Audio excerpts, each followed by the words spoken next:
Hello, welcome to the Loggins Den. Today we're interviewing Brian, a friend of mine, who is a firefighter and a fitness enthusiast. So everyone welcome in Brian here. How's it going? Thanks for having me on, man. I'm very excited about it.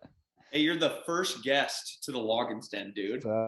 Just set the pace from here on out. I hope everybody can meet the standard. We'll see how it goes. Yeah, I haven't had anyone to the Loggins Den for an interview. So you're also the first techie one. So hey, we're just going for it, full send. Well, not just the distance between us, but with COVID and everything, everybody's got to get a little bit more familiar with the Zoom meetings and such. Yeah. For my job, that's all we did last year. So they introduced that for us at Shift Change every morning. Now we're doing a Zoom meeting with all the stations, and I still don't quite get it, but we will endure. So for sure.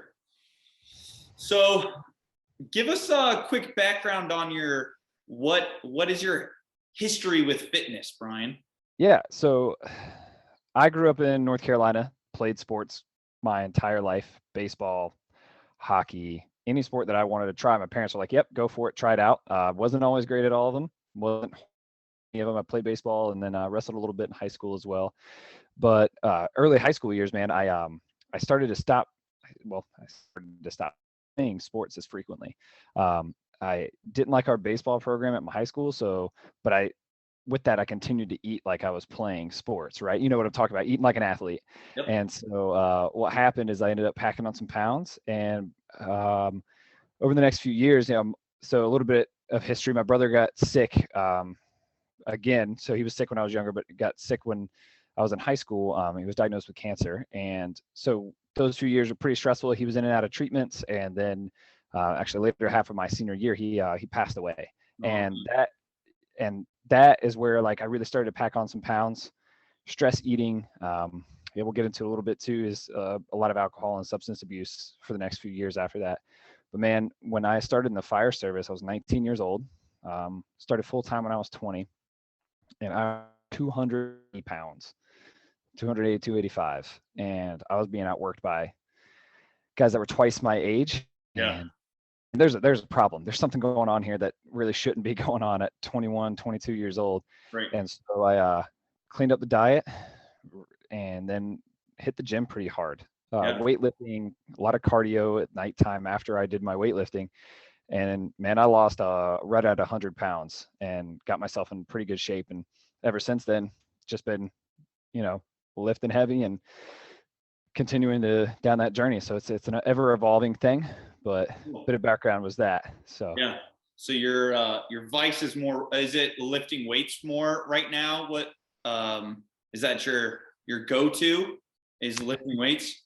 Yeah, so my go-to is more of the powerlifting and strength training style. I focus on mainly the big three lifts, right? The squat, bench, and deadlift. Yeah. About a year ago, I switched my sumo style from conventional over to sumo. Yeah. With the intention of it carrying directly over into my job. But stance in a conventional deadlift is never how I'm picking someone up or dragging something or picking an object up. So I switched over to sumo. So yeah, it's always been an evolving thing for me, something that can carry over into my work. But I've really, really enjoyed the strength side of it more than the cardio side. We'll get into the flexibility and all that stuff later too. But it's all kind of plays a part. But for me, it's just I want to be as strong as I can. I don't really care about the physique too terribly much, but I just want to be strong. Well, what's your favorite currently of the big three? Favorite is always has been is deadlifts. Yeah. It's my strongest lift. It's my best lift. That's where I feel the strongest and where things move quickly. And I like people with my deadlift. I'm not a huge guy by any means, right? I'm an average build, and I just like to go in there and rip some good weights off the ground with these guys that are like, wait, you can deadlift how much? That's always fun. It's always a good time for me. And then, catch some guys off guard at work too, when I'm like, I can deadlift your body, almost 2 times your body weight. Right. So that's always a fun time. Yeah. Yeah. So when we go over fitness and PE and stuff, we talk about the 5 components of fitness. Yep. Before you read this, had you ever really thought of it in that spectrum of like that there's different categories of fitness? Yeah, so I've always kind of broken things out into 3 categories, maybe not 5, right? Mm-hmm. I've always been strength, right? Like we talked about the big 3, Yeah. cardio and flexibility. Those are the only 3 that I've ever really looked at as Yeah. fitness. So maybe not a total of 5. There's a couple that, I'm a little off on. Yeah. But those 3 have always been a factor for me. Maybe not a priority, right? Flexibility wasn't a priority for a while. Cardio hasn't been a priority now. Some Yeah. of those things take a back burner here and there, depending on what your goals are and what you want to set. So Yeah, absolutely. So we're going to go through. So the 5 components of fitness are muscular strength, muscular endurance, cardio, flexibility, and then body composition. So to be, if you ask yourself as we go through these, like if you can hit like a standard of all 5, then you would be ready for any component in your life, kind of thing. right. And I think the standards are lower than we would probably think they are. Mhm. So let's get them going. We first have muscular strength, which Yep. where it sounds like is your Yeah. bread and butter. That But is I think right it's up my really alley. like it is one maximum effort. So that could even be like, if you think of jumping as high as you possibly can in one bound, right? That would be an example of muscular strength. So what have you, and then even training for it, it's probably like, that I think muscular strength and muscular endurance really go hand in hand. But when you actually test it out, muscular strength is your one maximum effort. So what are your lifetime PRs and your big 3?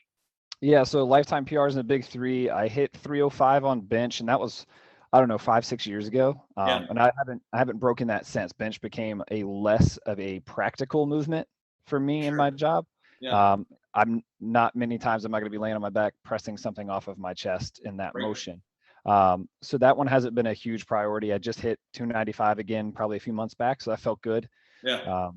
Squat PR last October after doing Squattober, which Right. that's a big part of what I like to do training wise, is and I hit 435, and that was a big PR for me. I just hit a rep PR. I did 405 for 2 on squats, which isn't crazy. I wanted to be a little higher. I probably had 2 or 3 reps left in the tank. Yeah. And then deadlift, I did 505 back on January 2nd. My goal this year was to get back over a 500-pound deadlift. January 2nd, I tested my maxes from December and I hit 505. So pretty early check on the 2021 list for me. So those are my big 3 PRs. Yeah. So big 3, deadlift is your favorite currently. Mm-hmm. I've have been in love with bench, and then in the last year or 2 have like also thought of the practicality of like, man, I'm good at bench for my weight, but it's not helping me move better and things like that. So no, you end up in a lot of shoulder restriction, a lot of slouched forward because your chest is always tight. I mean, there's a lot of factors that go into it. I still do the movement, but I think shoulder pressing and cleans are a little bit more carryover for me in my job. But right. So for muscular endurance, so what's the highest rep range you've done in the recent years for any of the big 3? Yeah, so the highest reps I've ever hit is I had 20s at one point during a program, and that was, I think it was 225. It was calling for sets of 20. When I ran, so I don't write my own programming. I run a bunch of other people's programs. It makes my life much more simpler. Yeah, for sure. So I ran there's conjugate, and then I ran juggernaut. Juggernaut was the one that, like, man, the 4 weeks are all focused on that like 10 rep range, that muscular endurance, right? And those I haven't run that program in probably 4 or 5 months now. Most of my programs now, but at least once a week, maybe twice, my programs have you perform 8 to 10 reps in either the accessory style of when you do a big 3, right? Whether it be switching back to a conventional deadlift, a deficit deadlift, a block pull, or a pause bench, a pause squat, right? It will have you hit different rep schemes, and normally those accessory movements are those 8 to 10. So that usually gets hit 2 to 3 times a week. Yeah. overall for me. Muscular endurance is huge in my job, right? I can't just, right? I'm not just going to go carry John Michael down the hallway one time, right? I'm going to have to carry him up the stairs, down the stairs, out the window, all sorts of stuff, man. So it's not just one movement. So muscular endurance is a huge factor for me. I don't, it's not a day. Yeah, right. Two times a week, maybe 3 at the most. Yeah. To hit Do those you, numbers. do you ever, outside of the big three, Mhm. how often you do pull-ups? Pull-ups, probably 5 times a week, Yeah. and normally they're weighted.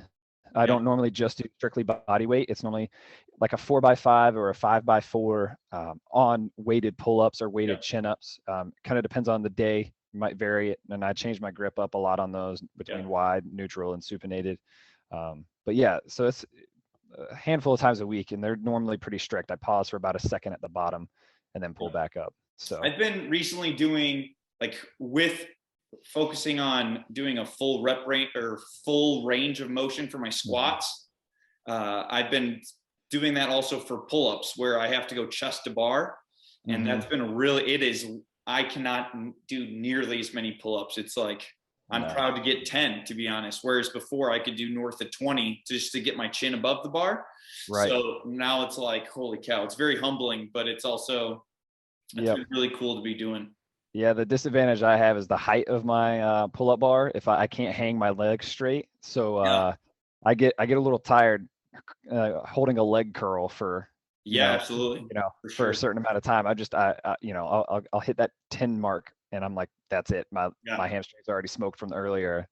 So so I know you have to be able to pass certain tests for firefighting, and I got to think cardio gets into that in some way.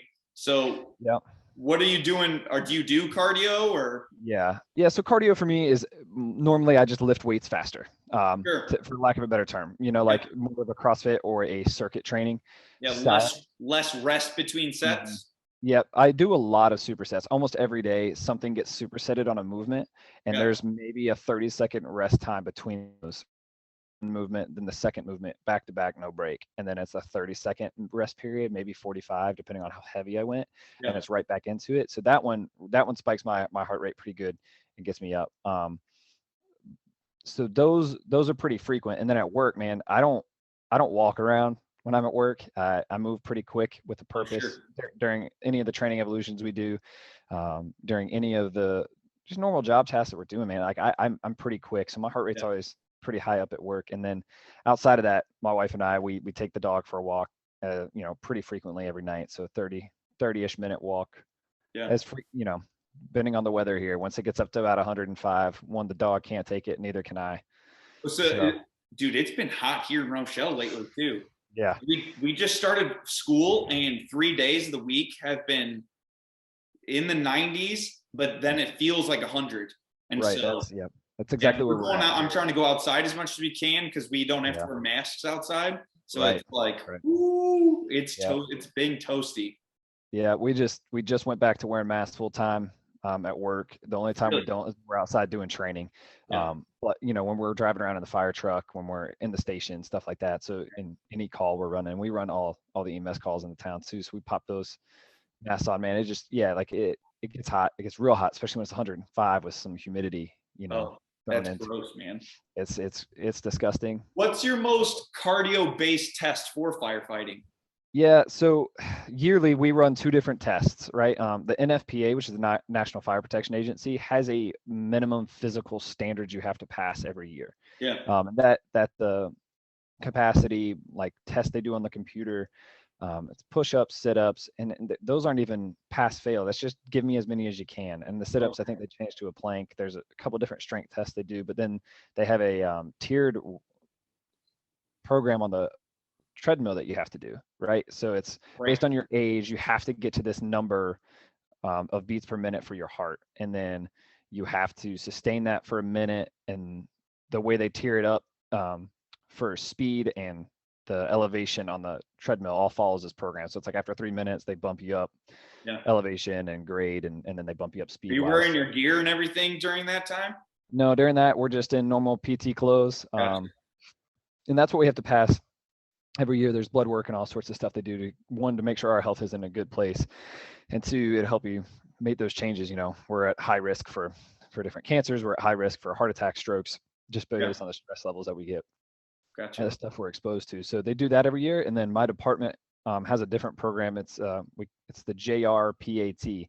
So it's the job related physical agility test. And in that one, man, you're in full gear, you're pulling hose, you're carrying saws, have you ever heard of a cow sled at all? Mm-mm. So it's like so it's basically a sled that you stand on with a huge weight in the center of it. You swing a sledgehammer down at. So kind of like swinging a sledge at tire, kind Oh, of, okay. right? Yeah. Hit that to a certain point, and after that we click into our air packs, right? So we're wearing those the whole time. Then we put our mask on, we click into the air, and then we go in and walk up 3 flights of stairs, do a dummy drag and some other things, and we come back down, and you do this, and you do it as quickly as you possibly can. But one thing that my crew is really, really good, and we really harp on, is those bottles are rated for 45 minutes, right? But that's just like we're sitting right here. That's not Oh, for working. They're sure. rated for 45 minutes for me just to sit here and breathe normally on. Right. So when you're actually working, man, you might only get 15 minutes out of it. Yeah. So one thing we do is an air consumption drill, which is a bunch of different stations, kind of like what I was just describing, but you're breathing air the whole time, and you go until that bottle is completely out. And there's different requirements of when we have to leave the building. About halfway through a tank, we have to leave, so we can mark that time down. And that one, man, I go all out. Some of these guys are getting like 14, 15 minutes. I'm lower than them time wise, but the amount of laps I did is probably double. They might get 3 in, and I'm trying to aim for that 5, 6 mark, trying to get through as much work as possible and just test hard work the entire time. How do you balance between lifting hard and not being too sore for the job? So that's a lot of recovery and a lot of food. Yeah. Those two things go hand in hand, right? I used to have a pretty bad relationship when it came to food, especially when I was losing weight. So now I've kind of changed it, and like, food is the main way that we can help our bodies recover, and it is truly just fuel for the furnace, right? So Yeah. I do a lot of that, and then I really, really like to do this. Have you heard of ROMWAD? Yeah. Yes. One of the programs I work with here in North Carolina that's firefighter mental health. It's the North Carolina Peer Support Program. They're amazing. They give you a free online access to ROMWAD when you join their team. Sweet. And so, yeah, we do that at the station. Amy and I, my wife and I do it here. I don't know, three times a month, maybe at most. I've done it none the past 2 months, Yeah. to be totally honest. But I do a lot of that. I follow a lot of Kelly Starrett's stuff for recovery, and then also the knees over toes guy. I've been doing a lot of his stuff for rehab and for preventative measures. So all of that stuff, kind of making myself more resilient. But honestly, it's understanding the nutrition side, knowing when I can eat a little bit more, knowing when I can kind of keep things the same. It's a lot of it has to do with sodium replacement. People think salt's bad. Salt's really, really good when you're losing a lot of it every day. Yeah, for sure. That's where I'm at. I lose a ton of it. I mean, I still try not to lift heavy at work. I try to do those on my days off. But when I do lift heavy at work, there's always salt added to my water or my drinks, just a little bit, or I'll even just make sure I can increase my sodium intake slightly that day to make sure my balance stays pretty good there. Gotcha. Yeah. So ROMWAD is a mobility app, correct? Mm-hmm. Okay. Yep. Yeah. Then we're thinking the same. Yeah. I've had. So would you say in your fitness field, by just your own reflection, are you passing or failing mobility? So I would say I'm passing. There are a few areas that are naturally going to be more tight on me. Yeah. And those are the areas I hyper focus on. But I would say I'm generally passing, like my squat mobility, my ankle mobility, which I've got wankles, man. I can't tell you how many times I've trained those things, years, just gnarly looking sprains. And so I do a lot of rehab for those, a lot of preventative work there. No knee pain. Most thing I get is like super tight abductors from sumo deadlifting, and from squatting, I have a little bit of a wider stance. And that's just a lot of rehab and a lot of warm helps keep that from actually happening. Had some shoulder impingement last year. We talked about that. I used to low bar squat, and after squatting every day, and it really messed up my shoulder. And that was the first time I ever really true. I would say impingement to the point it prevented me from doing 2 of my movements, right? I couldn't bench and I couldn't do squats. So that's where I really started to be like, oh, I need to look at what I'm doing for my shoulder health and what mobility wise Right. and movement wise I'm doing that's actually damaging those. Yeah. And so that was a big self moment, because at that point I had felt like I had done a good job, but the body has a way of reminding you that, hey, you're not taking care of this portion. Yeah, So absolutely. Yeah, for sure. It's like, part of your or parts of your body that are for sure passing mobility. And then the mhm, others, like I hate mobility on my shoulders. I find it mhm, exhausting. Like mhm. if we're doing it but that's probably one of the ones that just over the last year I've been on the computer more often. Right. So between my shoulders and my upper back, I've felt a lot tighter I recently. know. I feel that too, man. So I drive the fire truck. Yeah. So I sit down a bit more. There's some of the, especially during COVID, I was just driving to EMS calls. They didn't let me go in. They were trying to limit exposure to Oh, sure. any patient. So Yeah. uh, my hips and my upper back got a little tight, and so it was a lot of lat foam rolling. It was a lot of Yeah. lat stretching. A lot of finding those super almost painful, super uncomfortable positions Yeah. where you can't take that deep breath into your belly and Yeah. just hanging out there and just Yeah. doing 5, 6 deep breaths and Right. just letting it loosen up. So Yeah. a lot of it is just, oh, this doesn't feel good. I need to analyze it, and then preventative care. Yeah. And that's been over the past couple of years for me that I've developed a pretty good routine Yeah. and followed some really educated people on the subject. Yeah. So You had alluded to, so body composition. It's always yep, interesting when I talk in PE because I'm talking to like younger kids, right. and it's interesting because we know like body composition is what we put in our bodies, but then it's also like it's measurable as in Right. uh, fat percentage that is the Hmm. range in which it's healthy and then unhealthy. Right. And like we live in a society that can be like touchy to talk about, Yeah. but it should be, in my opinion, that like, hey, everyone should be comfortable in their body. We know Yeah. what ranges of fat retention is healthy and not healthy. Right. So it seems like you're an awesome person to talk to because you've been Yeah. through all the ranges kind of thing. So Yeah. And so would you talk about, yeah, your relationship with food, mhm, and then even your relationship with body image, if you're cool with it? sure. Yeah. Not a problem at all, man. I'm a pretty open book, so ask Yeah. away. So yeah, I guess going through high school, man, those are your formative years. You know how kids are in high school, right? You're gonna get bullied, and I was a bigger kid, so yeah, you get called fat, you get called all these things, and that just burned Yeah. something wrong with me, right? There's something, right? That's what was burned into my brain. There's something wrong with me, and I never felt comfortable after that point. No, I didn't want to take my shirt off. I didn't want to go to the pool. I didn't want to do any of these things, and I always felt awkward when I would do them. And then, most of my friends at the time were in relatively good shape, man. I mean, and so I Yeah. was always just I was jealous of that and didn't understand it, because my relationship with food at that time played a huge role into it. I would eat what I was feeling with Yeah. everything going on with my brother. Right. Um, and then I was living a pretty sedentary lifestyle at that Yeah. point. I wasn't playing sports anymore.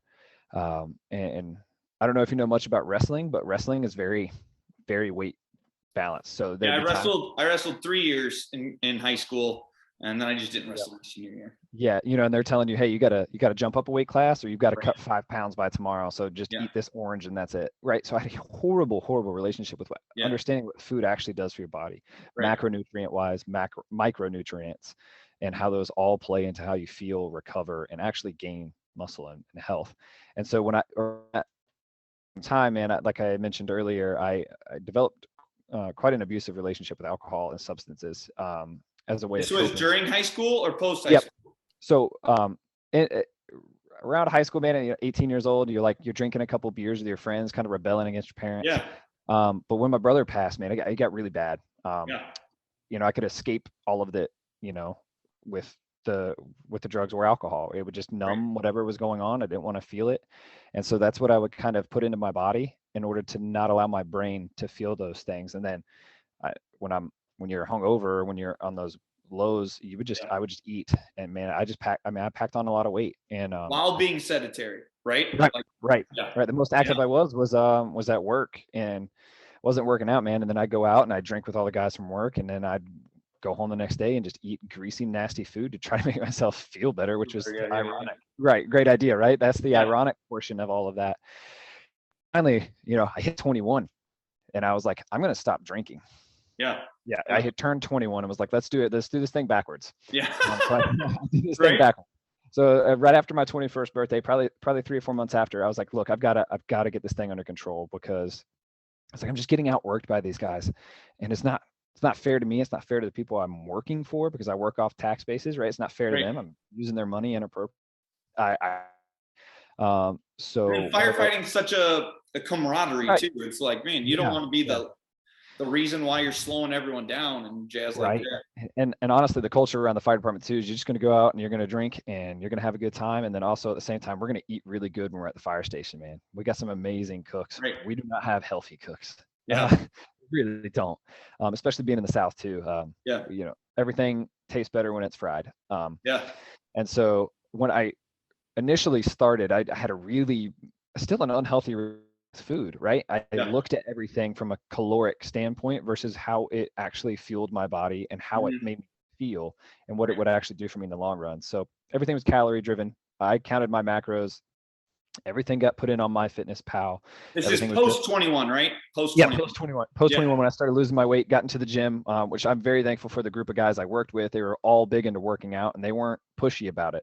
They were just like, hey, you want to come to the gym? And then I enjoyed that camaraderie being there with them days off. So, and then I was like, wait, why am I not losing weight? And I was like, oh, it's because I'm stuffing my face with Chick-fil-A or pizza, Chinese food at night, which they're not inherently bad foods here and there, right? Everything in moderation. But so what I would do is I would just go and continue eating that way. So finally I got it under control, and I meal prepped everything. The guy at Harris Teeter knew when I walked in on a Friday, he was handing me a 20-pound box of chicken, and I was grabbing 5 dozen eggs, and like I was this is how my life was going to work in it over the next year. And I lost 100 pounds. I got down to about I think I got 180. The lowest I've ever been is 179, and that was a few summers ago. What are you sitting at right now? 205, 200, 205. And man, this is the healthiest I feel around this body weight. But when I got down there, I was borderline wanting to step on a stage and do kind of a competitor thing. And that put me in an unhealthy mindset too. It was not good for me. I kind of went the opposite of my relationship earlier on. A bit of another disorder of how I looked at food and how I looked at my body fat percentage. I got down to about 10%, maybe 9% body fat. There were those shreds, that aesthetic, those veins and everything there.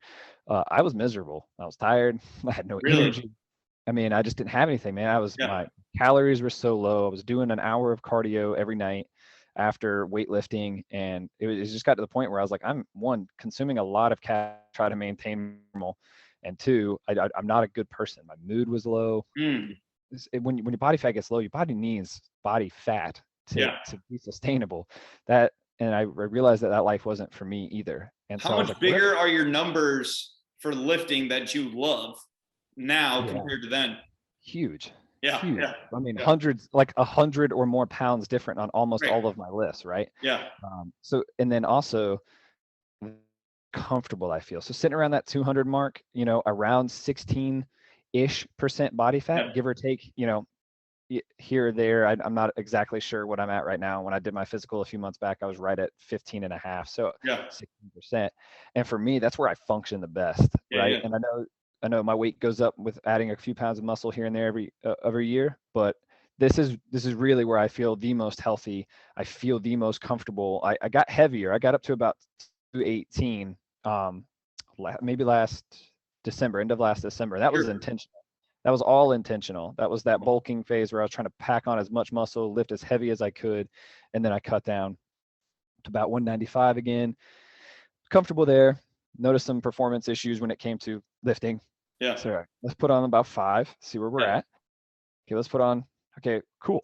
I function really well between 200, 205 pounds at the 16 to 18% body fat, maybe 18 on the high end. So this is where I'm going to function from here on out. I might not have six pack and ripped, but I feel healthier Right. mentally and physically at this weight. And I think that's an important thing to get to, is realizing that you're not defined by those things. Yeah. Important to understand the effects they have on genetically. I'm at a higher risk for high cholesterol, high blood pressure, diabetes, and stroke. Like genetically, I'm there. Yeah. Yeah. Yeah. So everything I'm going to is going to be to try to prevent those things, Right. right? And that's when I started to have a better relationship with food. When I had started to have a better relationship with the scale and with Yeah. myself, right? The scale Right. and both the food scale and the weight scale were tools in my toolbox from then on out on how to perform better in the gym, how to perform better on my job, and be a better human to other people as Yeah. well, Yeah. right? When I'm in a healthier place, you're a better human to everyone. Yeah. So, yeah. Do you still, so post 21, do you drink Mhm. alcohol at all? Here and there. Yeah. I mean, I enjoy the flavor of either a stout or a Yeah. sour Right. Right. beer, but I don't ever really drink the whole thing. Yeah. I'm I'll have 3 or 4 sips of it, and I'm like, okay, that's a good flavor, but I don't want to get full. Beer fills me up too easily. And then I'm a big bourbon fan too. Okay. And the only time that I think I had little backstory of the last week, our AC was out Right. about a That's week at our wild. house. It was awful. And then we had this pretty good system set up of all the fans going in the house, and we had got it tolerable, and then our power went out. And all of our neighbors from the cul-de-sac just met up. We sat on my front porch. We each had a beer, and I think that was the first full beer I drank Yeah. in I can't even tell you when. Yeah, it'd been a while, but My there's dad's hysterical. He'll buy the like Bud Light or yeah, Budweiser beer with the yeah, twist offs, and he'll yep. drink half of it and go put it back into the fridge. It's Just the save it. funny. It's That's so great. funny. It's the That is coolest. funny. It's been a blessing growing up seeing him. Right, Like a 6-pack would last months and months. right, And right. then once they came out with this the tops for him to screw on, it was like, oh, now I can even save Exactly. this even longer. I'm like, whatever. If that works Whatever. for Yeah. you, good for you, man. Yeah, this year for my birthday, we had some friends and all the neighbors over, and we did a big cookout. And Amy had everybody kind of bring over some craft beer. That Yeah. that my fridge is now stocked to the point where I probably won't need it for another 5-6 years. Like That's awesome. the That's beer will go best. bad before I can actually drink it. And I've had a bottle of bourbon from Amy since our second wedding anniversary, and Cool. we've been married almost 6 years now. Yeah. So lasted me a while, and it has to do with the mindset around it. Right. Yeah. It's no longer a way for me to escape. It's no longer a way for me to numb what I'm feeling, Yeah. or any of those things. I've reached, it's been 11 years since my brother passed. So and with my job being trauma inducing as well, Yeah. you don't see good things in this job, not normally. Yeah.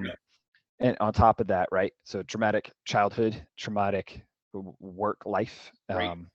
You don't have room for that. You don't have room No. for that to take you the other No. way. And then No. also the physicalness of drinking too much and just feeling Mhm. like garbage you alluded to earlier. Mhm. It's like you don't got time to, that's No. not helping the recovery process at all, No, and you and I both used the Whoop bands for a long, long time. Yeah.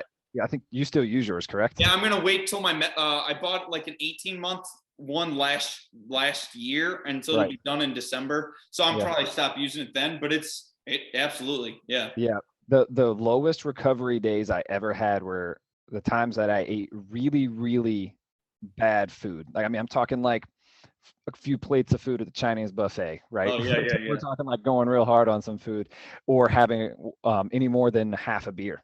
And Yeah. those were my lowest red recovery days. So that's was enough indication for me that I don't enjoy the beer enough or the alcohol enough to let it affect my day to day, Yeah. and and my performance overall. And that was the big thing for me, was like, and knowing my history with it, it's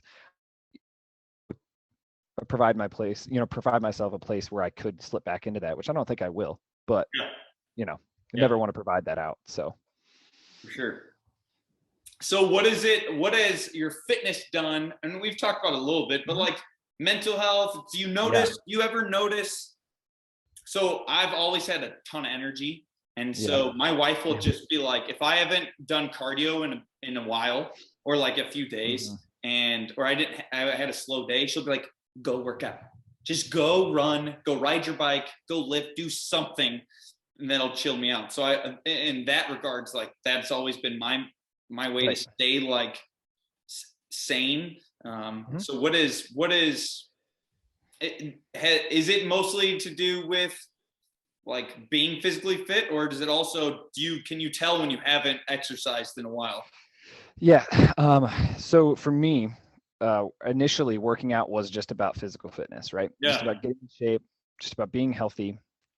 Then I realized a couple of years into it how much it allowed me to actually process yeah, mentally while I was in the gym too. yeah, Um, so the big thing for me with mental health is having, especially in our job, is resiliency and having those positive coping mechanisms. And for me, I love reading, I love writing, I love music, and I love working out. yeah, And those are my areas that I go to when I start having some of these mixed emotions and some of these hard thoughts come up. yeah. And yes, I will 100% tell you that when my shoulder was messed up last year, um, with COVID and with everything kind of being the way it was during that at work, man, I hit kind of a weird spot because I wasn't able to work out as hard as I wanted to. I wasn't, and there's some days where I couldn't, right? There were some days where I couldn't go out and work out with that shoulder injury and some of the rehab stuff I was having to do. And so what that caused was for me to not have this out, right? Amy knows, I know that you get a better version of me mentally when I'm able to work out. You get a better version of me and you get a healthier version of me. The citizens that I protect on a daily basis, they get a better version of me when I come to work and I'm able to work out there or I'm able to work out at Right. home. Everybody just gets a better version of Brian when I have that out. Yeah. So I would say that it is more of like a 70-30 split, right? 70% being the mental health side and 30% being the physical side. Yeah. Mental health and physical health, I think, go so hand in hand. And Yeah. it's something that I've discovered over the last few years as well, that if, for myself anyways, that if I don't have this out, yes, there will be other mechanisms and other ways I can have that resiliency. Yeah. But it's that feeling of that out and knowing that this is something steady for me. And I've had some of the hardest conversations with myself during workouts Yeah. in Yeah. my and what I've been through. And man, I'm not gonna lie, I'm gonna be real honest. I've cried like 4 or 5 times during a workout because of Sure. those conversations with Yeah. myself. And honestly, those are some of the best workouts that I've had.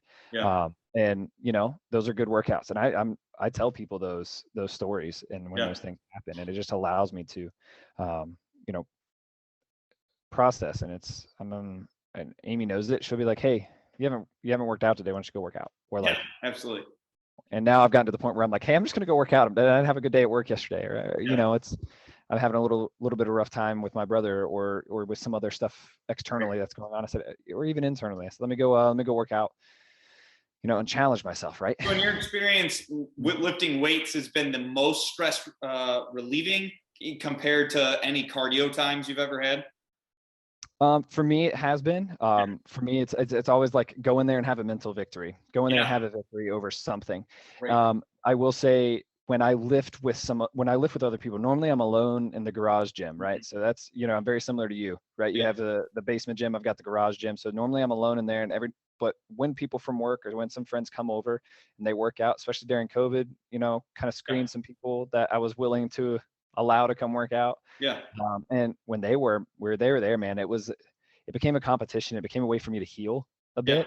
A big thing amongst I would say public service and in general now is the Murph workout, right? Yeah. And so, man, that one is one where I'm up against everybody, and that's the biggest cardio and muscular endurance test Yeah. that I feel has helped me the most is when we do that challenge or when we do these like 10 down to 1 deadlift challenges and stuff like that with some guys at work, right? We did One of our guys he's got cancer at work, and we did a lift off to kind of do some fundraising for him. Great. And it was a competition amongst us, like 85 guys, right, to see who's the strongest total overall and Yeah. pound for pound. And man, I came in second. I felt really good. The guy that beat me out's a really strong dude, Yeah. but it felt good, right? Like just to have that competition. So I would say it's a bit of both, right? It kind of depends. If I'm with other people, man, let's make it how many times we can deadlift this item and run. Right. And let's see how many times we can do pull-ups and do push-ups and then run more. So I've seen it. One guy who he was some CrossFit athlete that did in the same day, ran a mile under 5 minutes and then squatted, was it 400 pounds or something like that? And you're just like, what crazy, just so impressive. And then the other one that I've seen is like deadlift 500. So you got to deadlift 500 pounds. And then as soon as you put it down, you run a mile and you try to get it under 5. I'm like, that's just crazy talk. that's Doug and Haley. They were telling me about a workout they did where it's like, I think it was like 70% of your squat max. You had to get to like 60 reps of it or 70 reps of it. It's wild. And anytime you racked the bar or put it down, you had to run 200 meters or something. And I'm like, look, man, I'm not about that life. I appreciate the people that can do it, but I am not about that life. I think CrossFit is one of the coolest. Like it makes the most sense for a lot of people. But my problem is that I'll play sports 2 to 3 times a week.